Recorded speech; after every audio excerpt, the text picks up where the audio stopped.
Hello, I hope everyone's doing well. I wanted to make a short video of something that I've been wanting to make for a while. I'll try not to keep it too long. So, regardless if it was the Bible, Talmud of Emmanuel, if it was in Buddhism, indigenous tribes, they all say something similar to what Emmanuel said, aka Jesus, right? Emmanuel. And he says it in very short words: as you believeth in your heart, so shall it be done unto you. And we hear that and just kind of flies over our head thinking, okay, so what is your heart? What is he talking about? Again, in other doctrines, regardless of who wrote it, when it was written, they all say something similar. But what is your heart? What is the meaning by that? In today's terminology, it's your subjective minds, your subconscious mind, right? The program that's being played unconsciously. And since we know we're made of energy, and peer-reviewed science shows this, whether people want to believe it or not, and energy is always vibrating, it can't be destroyed or recreated, that means you are always feeling something subjectively, unconsciously, and that is your heart. So what is he saying? As you believeth, so shall it be done unto you. If you're vibing a certain way with these unconscious beliefs day in, day out, not what you think you believe here, what you're believing in here. In other words, if you're seeing the world as a bad place, evil, duality, polarity, the Armageddon, that's how you're vibing. That is your belief. That's how you believe in your heart. Now, even if you're learning this stuff and thinking up here, this is how you're vibing out. And as he says, think about this for a second. As you believe within your heart, so shall it be done unto you. Who's doing it? Right? It's creation. It's the omnipotent. But this is the thing. It is always being done unto us. It doesn't stop, because that would go against the immutable laws.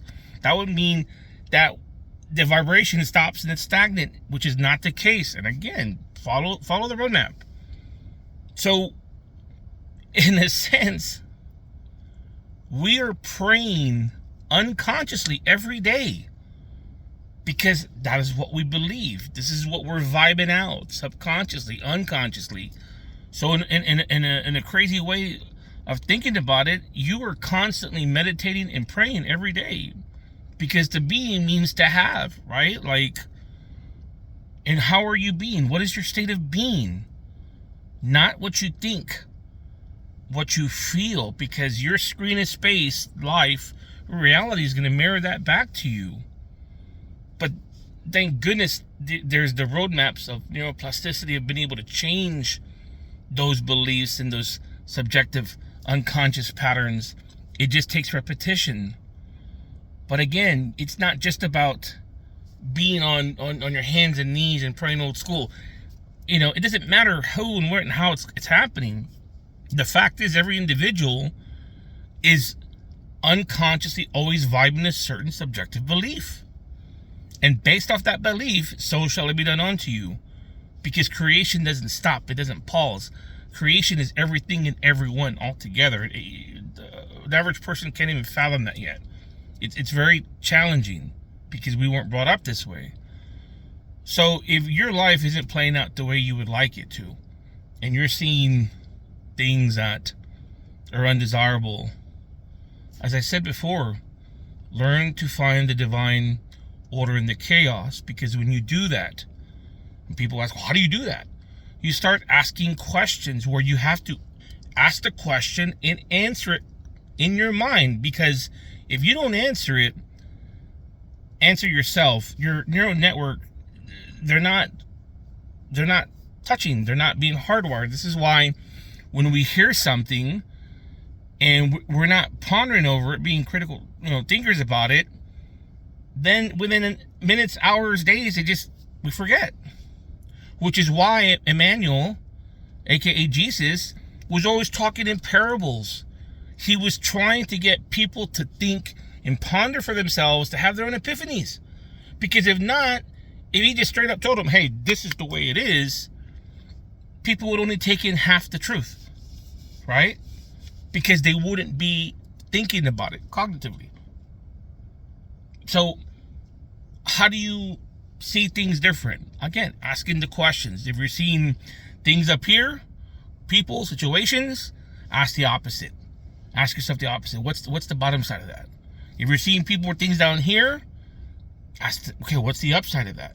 Or if you're judging, what are the traits in that person or this experience that I've either done or that I found that I have in myself? You have to ask these questions and really think about it. Don't just okay, yeah, I'm gonna ask myself and then not do it, because you're not doing the work's not happening. No one can walk the path for you. No one can share something where another person will actually understand, because the feelings that we have inside, it's like quantum information, quantum fields all coming together within. But yet when we try to describe or share our feelings with people on the outside, it's classical information coming out, and there's no way to be able to describe it. This human construct of intellect, of words, can only do so much. And because that other person hasn't experienced it, they're not going to understand. It gets so deep, but it's a beautiful ride. As you believe within your heart, so shall it be done unto you. So start changing those patterns, because you're not stuck. You're more powerful than you could ever imagine. And there's some beautiful things that await, regardless if you choose to do it this lifetime or the next 100 lifetimes.